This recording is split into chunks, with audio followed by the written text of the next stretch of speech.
विषय पुंखानुपुंख भाव आपण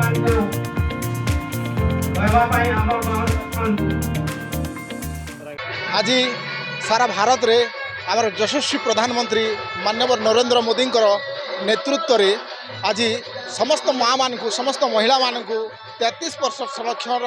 जेन व्यवस्था जेन सम्मान नारी सशक्तिकरण उपरे नारी मान को कि भाव में अग्रगति करवा से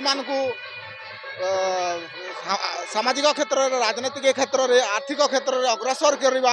आउ सरकार विभिन्न प्रकार जेन योजना अच्छे आपणकर अटल पेंशन योजना अच्छे सुभद्रा योजना अच्छे सुकन्या योजना अच्छे तथा झील मान को भल पाठ साठ पढ़ी कर अग्र आग को आनबार लगी समस्त नेतृत्व में महिला मोर्चा नेतृत्व में आज बिछनापाली ठारे महाडंबर सहकार महिला मोर्चा सभानेत्री श्रीमती पुष्पांजलि पांडे महोदया तथा आमर रिसीपीटी मंडल प्रभारी भारतीय जनता पार्टी उपसभापति श्रीयुक्त रात्रानंद मनिहारा को नेतृत्व में तथा पूर्वतन समिति सभ्या पुष्पांजलि दंडसेना पूर्वतन समिति सभ्या जितेन्द्री मल्लिक तथा ग्रामर समस्त महिला योगदान करथिले एवं समस्ते शिक्षणीय प्रशिक्षण आकार रे महिला मानकर विभिन्न प्रकार योजना से माने अवलोकन करथिले आउ आसंता काली किपरि से माने स्वावलंबी हो पारबे किपरि से माने सारा भारत रे निजको उपस्थापन करि पारबे से विषय गोटे